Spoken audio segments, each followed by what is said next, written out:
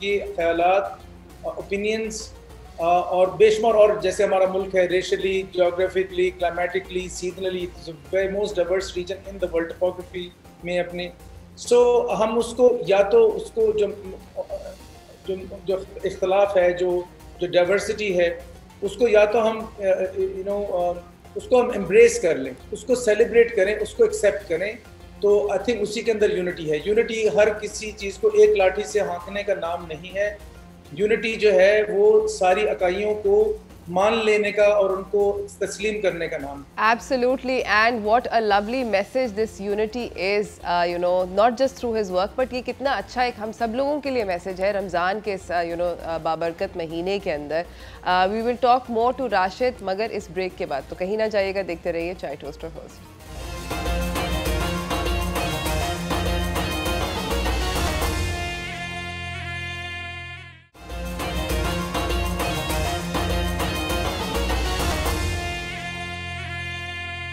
Welcome back from the break everyone. हम लोग इस वक्त बातचीत कर रहे हैं अपनी जनरेशन के one of the most important artist के साथ। राशिद राना हमारे साथ जूम कॉल के ज़रिए मौजूद हैं। बातचीत हो रही है उनके रीसेंट वर्क जो कि उन्होंने एक्सपो पे किया था उसके बारे में, जो उन्होंने पाकिस्तान का पवेलियन पूरे का पूरा डिज़ाइन किया था at the expo and it one the best pavilion exterior design award at the expo. Rashid, मुझे ये बताएं कि इस प्रोजेक्ट की इतनी बड़ी सक्सेस के बाद इसकी क्या इम्प्लिकेशंस हैं? डू यू सी दैट जो आप अचीव करना चाह रहे थे अपने काम के ज़रिए, क्या आपको लगता है वो पूरा हुआ? Did people across the world stage get what you were trying to push across? जी, आई थिंक मैंने जो गोल सेट किए वो तो बिल्कुल we were able to meet those. पहली तो कोशिश ये थी कि ये ऐसा डिज़ाइन हो और ऐसा जो पूरा आइडिया था आर्किटेक्चर को आर्ट में ट्रांसफॉर्म करने का कि वो अट्रैक्ट करे क्राउड को, and that is what exactly happen. Secondly and most importantly ये कि हमारे मुल्क का तासुर चेंज हो, कि हम सिर्फ कोई माजी में रहते हुए कुछ स्नेक चार्मर्स नहीं हैं।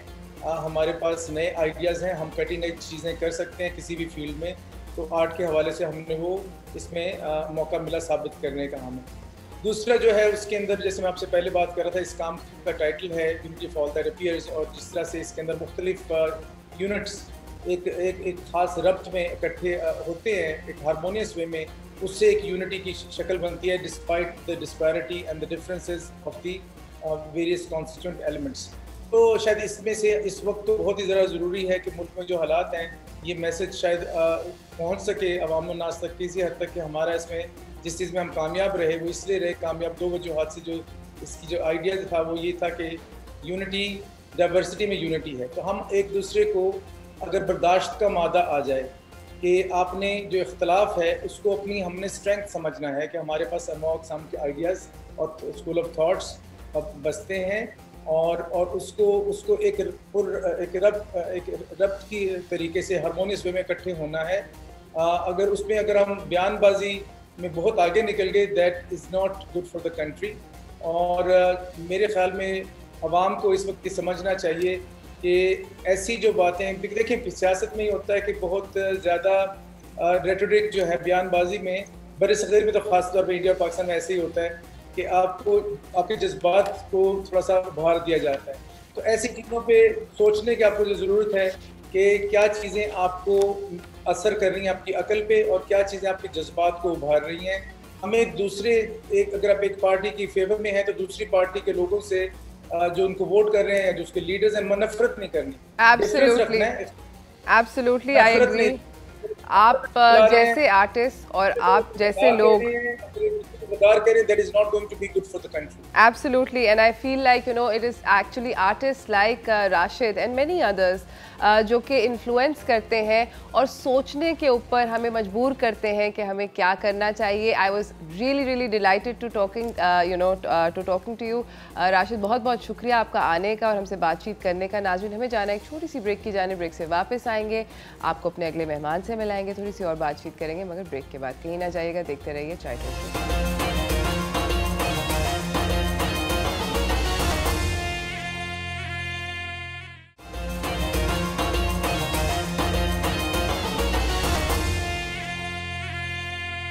Welcome back from the break everyone. Ramzan के चल रहा है हमारी ट्रांसमिशन रमज़ान की। मैंने दोबारा से अपना सवाल आज का रिपीट करना है कि अगर आप मुझे कॉल करके बताएंगे कि रमज़ान के तीनों अशरों के क्या नाम हैं, जिस कॉमनली यूज्ड नेम्स जो हैं वो क्या हैं, तो मेरे पास एक ज़बरदस्त किस्म का डिज़ाइनर बैग है जो कि मैं आप लोगों को देना चाहती हूँ। अब मैं आपकी मुलाकात करवाऊँगी अपने अगले मेहमान से, तो चलते हैं दीन और दुनिया की जानिब।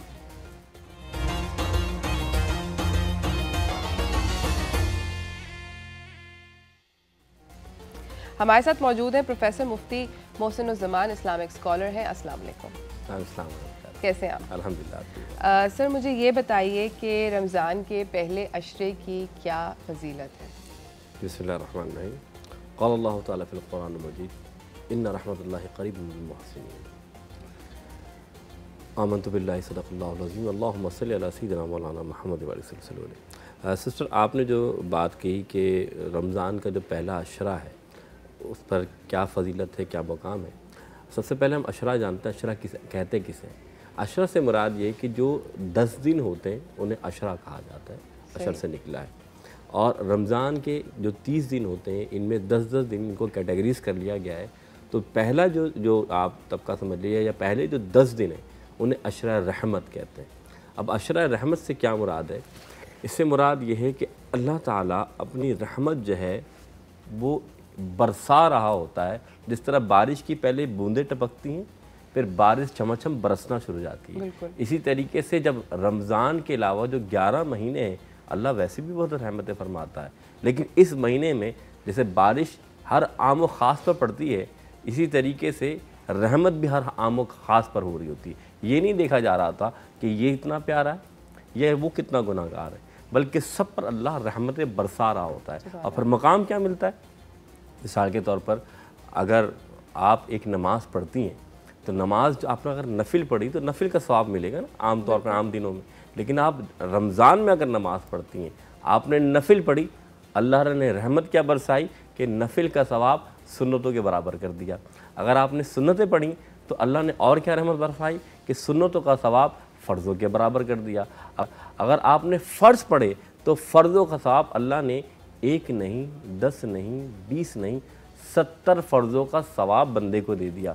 यानी अल्लाह ताला इस महीने रहमतों के ज़रिए बंदों के नेकी के जो आमाल होते हैं ना, जो अकाउंट होता है उस अकाउंट में खुद ब खुद बैलेंस बढ़ता चला जाता है। एक होता है ना हम मेहनत करते हैं फिर अकाउंट में पैसे आते हैं, लेकिन ये वो अकाउंट है कि जब आप थोड़ी मेहनत करेंगे लेकिन अकाउंट में बहुत सारा सवाब आ जाएगा। तो ये है अशरा रहमत। ज़बरदस्त। मुझे ये बताइए कि मैं देख रही थी, आप नोटिस कर रही थी, आप भी तस्बीह पढ़ रहे थे और जब से आप स्टूडियो में आए हैं आप क्या पढ़ रहे हैं और हमें क्या पढ़ना चाहिए? अच्छा, बहुत अच्छा सवाल है। देखिए सबसे पहली बात, ये जो रमज़ान का महीना है ना इसकी बड़ी शान वही रहमत वाली बात आ गई ना।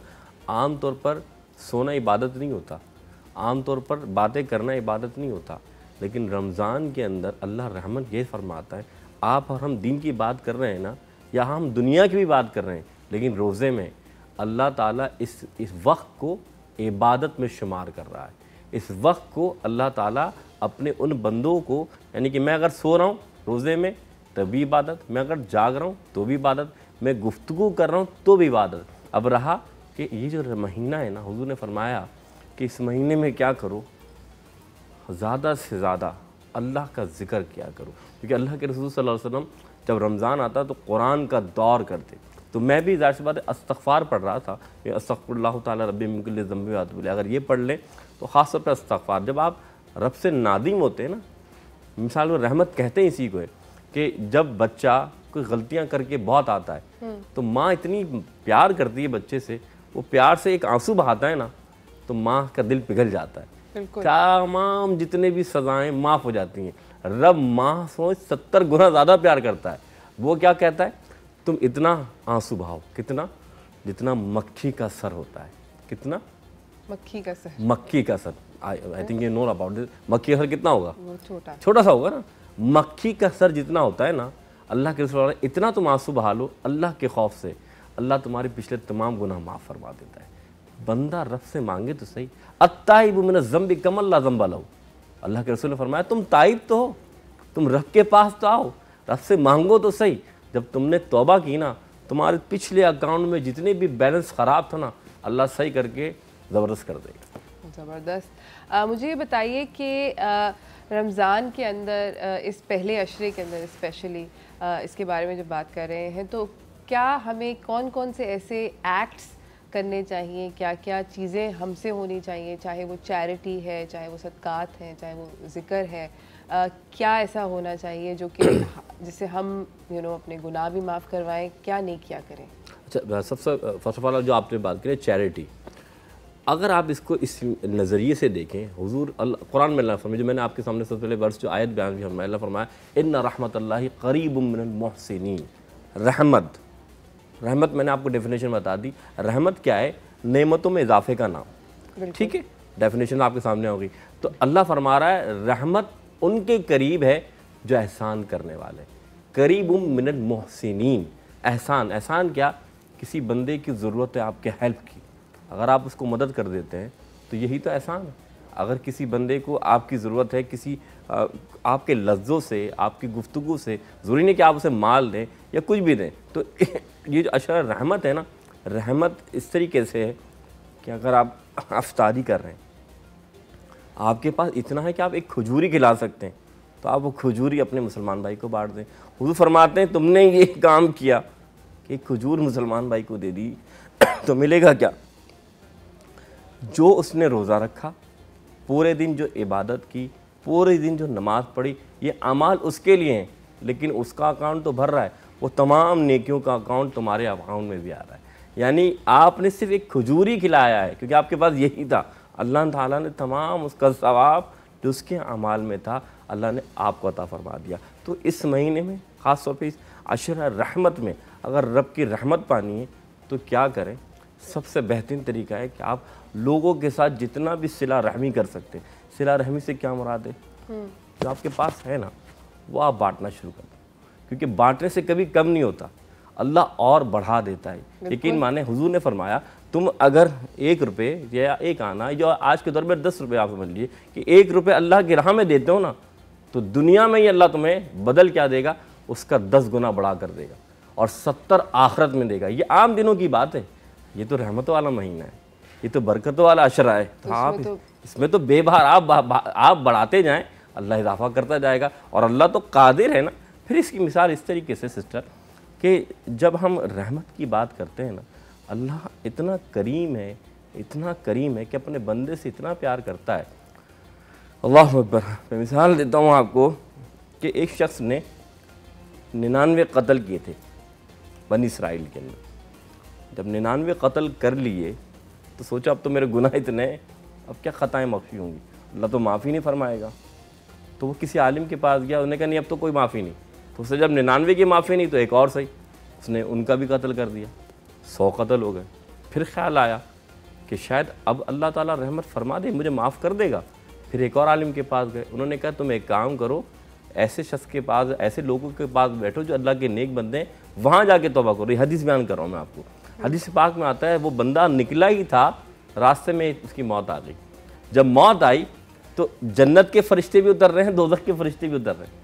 जन्नत के फरिश्ते कह रहे हैं कि भाई हम इसे लेके जाएंगे क्योंकि ये गुनाहगार था। दोज़ख के जो फरिश्ते वो कह रहे हैं कि हम इसे दोज़ख में लेके जाएंगे, ये गुनाहगार था। और जन्नत के फरिश्ते कह रहे हैं नहीं, ये नेकी के इरादे से निकला था, तौबा के इरादे से निकला था, इसलिए जन्नत में जाएगा। इतने में अल्लाह ताला एक और फरिश्ता भेजता है और फरमाते हैं जाओ उनसे कहो ज़मीन को नापें, जिधर ये जा रहा है अगर उधर करीब है तो वो ले जाएं और उनसे दूर है तो ये ले जाएं। इधर ज़मीन को हुक्म दिया कि तुम सिमट जाओ, किधर से? जो कि गुनाहों से मुलव्वस मामला है। तो मालूम है अल्लाह तो ज़मीन को क्यों हुक्म दे रहा है कि मेरा बंदा जन्नती हो जाए, मेरा बंदा मेरा कुर्ब आ जाए। अल्लाह तो 99 कत्ल करने वाले को भी माफ़ फरमा देता है, लेकिन बात इतनी, आप सच्ची तो तौबा करें। एब्सोल्युटली, सारी बात इतनी सी। तौबा का महीना है, रहमतों का महीना है और बहुत बाबरकत महीना है। इस गुफ्तगू को हम लोग जारी रखेंगे मगर एक छोटी सी ब्रेक के बाद। कहिएगा, देखते रहिए चाय टोस्ट और होस्ट।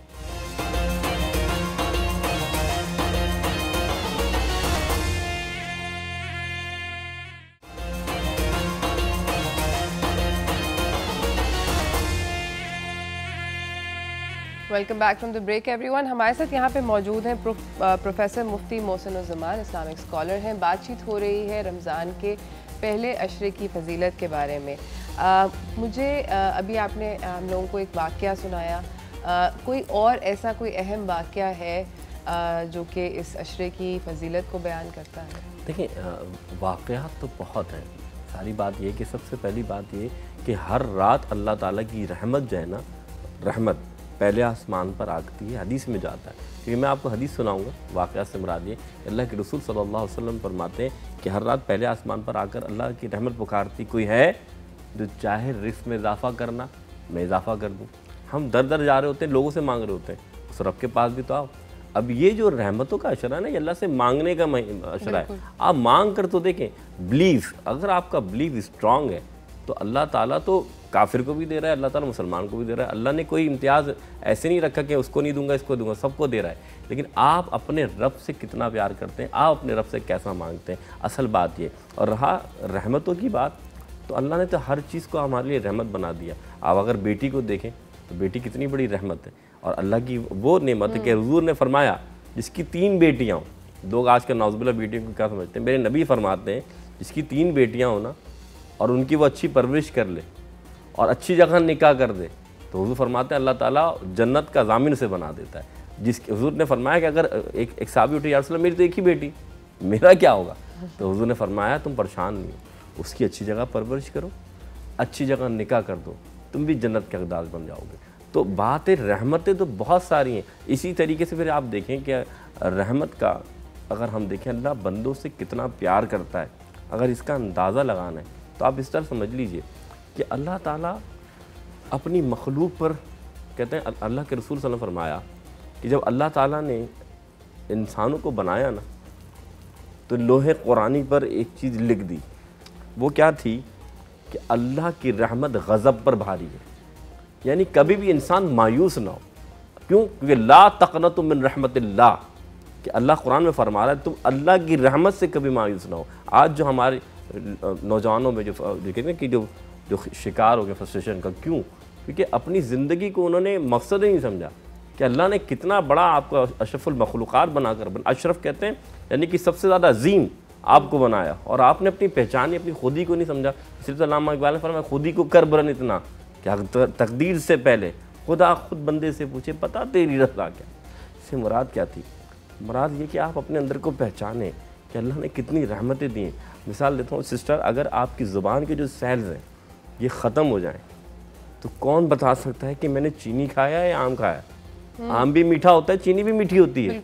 ये ज़ुबान के सेल्स बताते हैं कि ये कितना मीठा है। क्या ये रब की रहमत नहीं है? जिसकी आंखें नहीं उससे पूछें कि अंधा होना क्या होता है, जिसकी टांग नहीं उससे पूछें, ये तमाम रहमतें। लेकिन हम क्या देखते हैं, इसके पास 2 गाड़ियाँ, मेरे पास एक भी नहीं। जो तुम्हारे पास है उस पर तो शुक्र बजा लाओ। लाइन शकर तुम ला ज़िदन्नकुम, कुरान कहता है कि तुम जितना अल्लाह का शुक्र करोगे ना, अल्लाह मज़ीद बढ़ा देगा।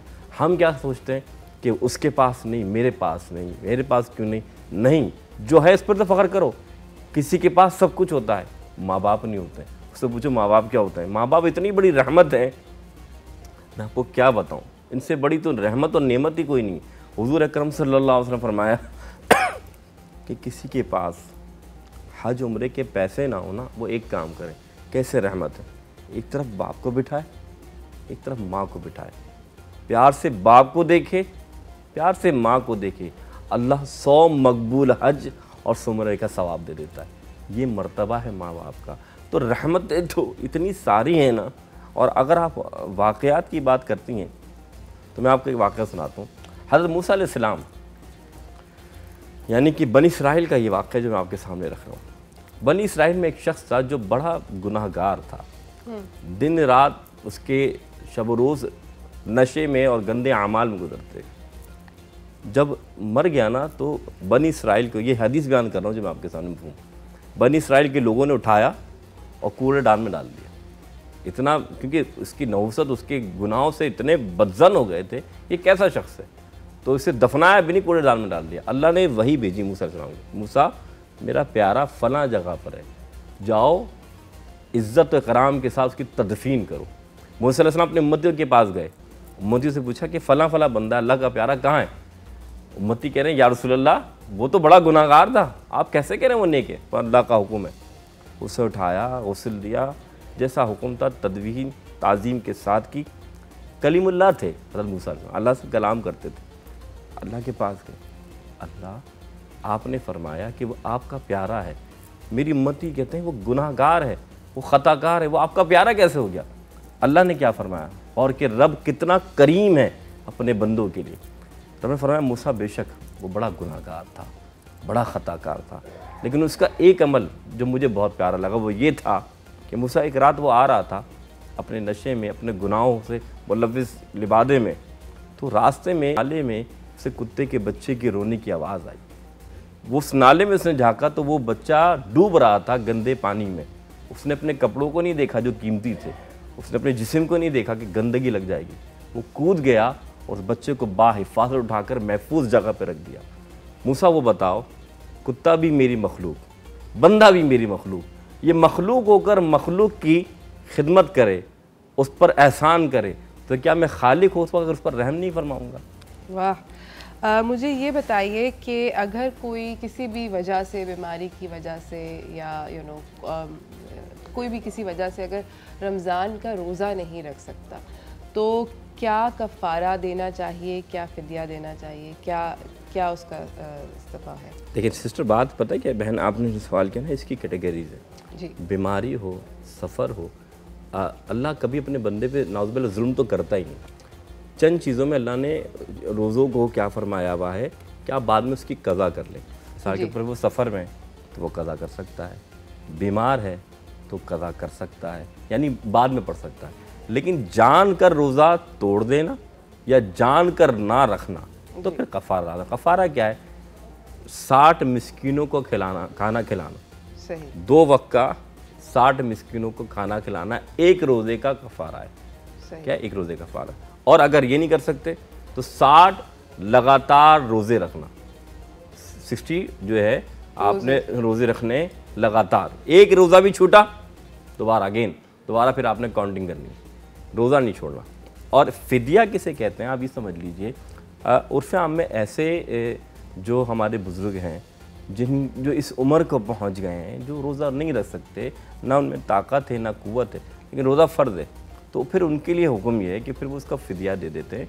और इसका मिसाल ये कि आपने ये देखा फ़ितरा, जिसे हम हर साल, तो फ़ितरे की जो एक रकम होती है ना, यानी 2 सेर जो गंदम होती है, वो एक दिन का रोज़े का फ़िदिया बनता है। तो इस हिसाब से 30 रोज़े के फ़िदिया आप दे देते हैं, इसे फ़िदिया कहते हैं। ज़बरदस्त, बहुत बहुत शुक्रिया मुफ्ती साहब आपका आने का और हमें सारी की सारी बातें बताने का। नाज़रीन, मैं जा रही हूँ एक छोटी सी ब्रेक की जाने, ब्रेक से वापस आऊँगी, आपको अपने अगले मेहमान से मिलाऊंगी, तो कहीं ना जाइएगा, देखते रहिए चाय टोस्ट होस्ट।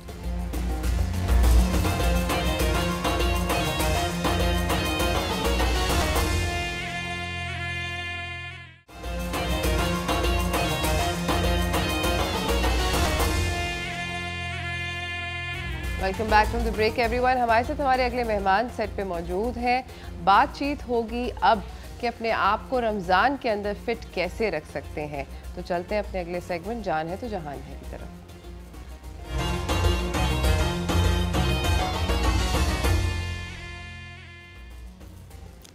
हमारे साथ सर्टिफाइड योगा और फिटनेस ट्रेनर ज़फ़र शाह मौजूद हैं। अस्सलाम वालेकुम, कैसे हैं आप? आई एम गुड, आप कैसी हैं? अल्हम्दुलिल्लाह ठीक ठाक। ज़फ़र, मुझे ये बताइए कि रमज़ान के अंदर योगा क्या कर सकते हैं, और अगर कर सकते हैं तो किस टाइम पर आप रेकमेंड करते हैं, और किस लाइक डिफ़िकल्टी की नौयत का? रमज़ान के अंदर डेफिनेटली कर सकते हैं, फास्टिंग के दौरान भी कर सकते हैं। इनफैक्ट मेरी भी क्लासेस होती हैं रमज़ान की, और ये है कि what I recommend is that कि बिफ़ोर इफ्तार थोड़ा सा जो टाइम होता है हमारे पास आधा घंटा पहले, that is the best time, क्योंकि आपका पेट खाली होता है। You don't need to do बहुत ज़्यादा हार्श योगा करने की या बहुत ज़्यादा सख्त इंटेंस योगा करने की ज़रूरत नहीं है। बट सिंपल से योगा, स्ट्रेचिंग हुआ, मैं आपको बता दूंगा किस तरह से करना है, क्या करना है। But the best timing is that before the इफ्तार से बिल्कुल फ़ौरन पहले, फ़ौरन, नॉट लाइक 30 मिनट्स, 1 घंटा पहले आप। सही, यानी कि 6 बजे तकरीबन। हाँ, 6 बजे तक, गिव और टेक। अच्छा, मुझे ये बताएं कि क्या कौन कौन से योगा पोजेज होते हैं जो कि लोगों को मुश्किल ना लगे, स्पेशली रोज़े की हालत के अंदर, वो कौन से हैं? There so many postures. हम स्टार्ट करते हैं अभी इसके हिसाब से, तो विल जस्ट सिट डाउन, और आप इस तरह से, it's up to you if you are comfortable sitting like this, you can sit like this. बहुत से लोग इस तरह से नहीं बैठ सकते, तो आप आलती पालती करके भी बैठ सकते हैं, just like this. So just make sure your spine is really straight here. So I am very much comfortable in sitting like this. So when you're sitting like this, try to bring your left hand towards your left side. Bring this elbow down, and just let's have a good stretch here in the warm up. Bring this right hand over your head. Just breathe. You need to count only 10 seconds here. 10 counts kar le isko. And just relax. Let's change the side now. These are very easy, both आसान exercises, and you can do it at your home when you are fasting as well. अपने side change कर दिया. Try to bring your elbow down here. Left hand over your head. So make sure you avoid this. This is not right. Your hand should be very straight. ये पूरा हिस्सा, that's the wall of tension here. Stretch करने के लिए. The second exercise which I recommend is that it's called spine straight twist कहते हैं इसको ना. Try to bring your right hand on that left knee. Bring this left hand back, twist, and turn around. So what is happening here? That spine should be very straight. Make sure you're not leaning. आप lean नहीं कर रहे हो, पीछे हाथ नहीं जाएगा आपका. The spine should be very straight. And twist and turn around. Count for 10 seconds. That's more than enough. Breathe. And let's change the side now. Bring this left hand towards that right knee. Right hand को अपने पीछे करना है. Let's have a good stretch. Breathe. You can count for 10 more breaths. 5, 3, 2, and come back center. ये होती है थोड़ी सी warm up हम करते हैं स्ट्रेचिंग. और ये कितनी दफा करनी चाहिए रिपीट? लाइक वार्म अप तो is just only one time. This was just round warm up. इसके बाद हम चलेंगे. इसके बाद ये will start with the child pose. As you already know what is child pose. Child pose के लिए you need to bring those knees wide just like this. Try to bring your toes together. So however it's just like कि आपने hip को नीचे रखा है. Let's deep inhale. On an exhale bring your hands forward, and that's called child pose. So we always start our session with the child pose. So in the child pose, make sure shoulders are relaxed, everything is totally relaxed. So सारी चीज़ें आपके relax हों, head down and relax. So आपने count करना है child pose में within 10 to 15 counts होते हैं इसमें. And then we'll just convert this child pose into tabletop. अच्छा, this is called tabletop. In the tabletop position, make sure that hand is underneath your shoulder. हाथ आपके shoulder के नीचे होना चाहिए. Make sure that hand is parallel to your knee. Make sure that knee is underneath that hip. So ये adjustment होती हैं इसकी tabletop की. So रमज़ान में fasting के दौरान it's really good for the metabolism. We do cat and cow conversion. What is cat and cow? बिल्ली और जो cow. Okay. Cat and cow के लिए this is cow position. This is really good for the digestion. It's really good for the metabolism. Okay, this is cow. Your back should be very straight here. Hip बाहर की तरफ होगा. Open up your chest and you're looking forward in that cow. We inhale in cow. Now exhale cat. This is cat. अच्छा, cat के दौरान you need to work on that core. पेट अंदर जाएगा, sir नीचे, hip अंदर. And inhale cow again. और ये कितने repetitions करने हैं? You need to start with at least 10 rounds. 10 rounds से start करें, but इसको maximum आप 20 पे भी लेकर जा सकते हैं. इसको जितना ज़्यादा कर सकते हैं, it's really good for the metabolism और ये हाजमे के लिए बहुत अच्छा है. ज़बरदस्त. नाज़रीन, हम जा रहे हैं एक छोटी सी ब्रेक की जाने. ब्रेक से वापस आएंगे. ज़फ़र से और योगा पोजेस सीखेंगे जो कि हम रमज़ान में प्रैक्टिस कर सकते हैं. मगर ब्रेक के बाद कहीं ना जाइएगा. देखते रहिए चाय टोस्टर पोस्ट.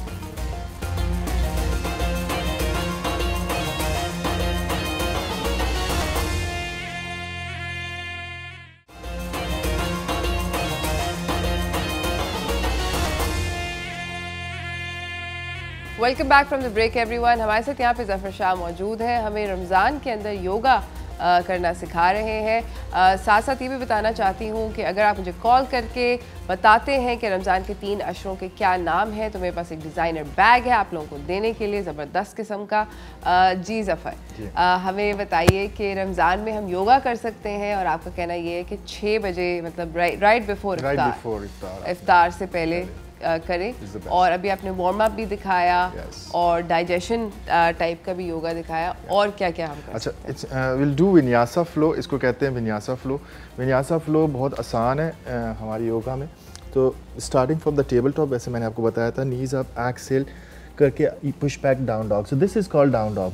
अच्छा, we just paddle. You can paddle those knees, can walk that dog staying still just like this. अच्छा, इसमें दो डाउन डॉग जो है वो हैमस्ट्रिंग की एक्सरसाइज नहीं है. This is an hamstring. Okay, it's a spine exercise. But शुरू में ऐसे भी just work on that dog, push back, थोड़ा सा नीचे लाके. This is called down dog. From the down dog, deep inhale, bring that chest forward, plank. ये विन्यासा एक पूरी कंप्लीट एक्सरसाइज है इन दिस योगा. एक्सेल करके आपने नीचे जाना है, both hands towards your rib cage. Inhale, up facing dog.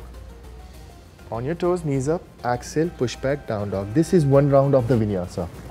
सही. इसको आप एटलीस्ट जितना मैक्सिमम कर सकते हो, 2 rounds, 3 rounds, it's up to you. Again, let me repeat that. Hands to your rib cage. Inhale, up facing dog. Again, on your toes, knees up, exhale, push back, down dog. After the vinyasa, we'll do the warriors. Warriors के लिए you need to lift that right leg up straight. Bring this right leg forward. आगे. So we are doing a high lunge here.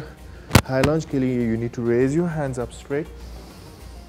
Let's deep inhale and on exhale bring those hands down to your heart. Okay, हमारे साथ Mrs Kamran भी है लाहौर से. अस्सलाम वालेकुम. Okay, lock the feet. Hello, अस्सलाम वालेकुम। कैसी है मिसेस कामरान? मैं अल्हम्दुलिल्लाह बिल्कुल ठीक ठाक। सबसे पहले तो आपको, आपकी पूरी टीम को और तमाम देखने वालों को रमज़ान की बहुत बहुत मुबारकबाद। और हमेशा से डॉन न्यूज़ ने अपना एक जो इनकी रिवायत है, उनका म्यार है, उसको कायम रखा है। बहुत बेहतरीन ट्रांसमिशन लेकर आए। अल्लाह पाक आप लोगों को बहुत बहुत कामयाबियां दे, आमीन। थैंक यू, बहुत बहुत शुक्रिया। हमारे आज के सवाल का जवाब देने का चाहेंगी आप? जी जी बिल्कुल। सबसे पहला अशरा तो है रहमत का, दूसरा मगफिरत और तीसरा निजात। बहुत बहुत शुक्रिया, आपका जवाब बिल्कुल सही है। कंग्रेचुलेशंस, आपको वॉकीज़ की जानिब से डिज़ाइनर हैंडबैग मुबारक हो। Thank you so much for calling Mrs Kamran. Ji Zafar. Okay, so in that we'll do warriors today. So warriors के लिए your right knee should be 90 degree. इसको 90 degree bend करना है. Knee should be very straight. थोड़े से points हैं, you need to focus on that. Chest को सामने लेकर आना है and raise your hands up straight. And you're looking up. Hold for 5 breaths here. 5, 4, 3, 2, and exhale. So make sure your inhale, exhale दोनों सही तरह से कर रहे हैं. Bring both your hands down towards your heart. Twist towards your left side here. Both hands straight into that warrior 2. So this is called warrior 2. Warrior 2 के लिए what is happening normally, chest आपका आगे जाता है. You need to bring your chest back here. So when you bring your chest back, left hand नीचे जाता है. So these are the points you need to focus here. This is called warrior 2. और ये बहुत मुझे इस वक्त easy लग रहा है। आई फील लाइक कि आसान है।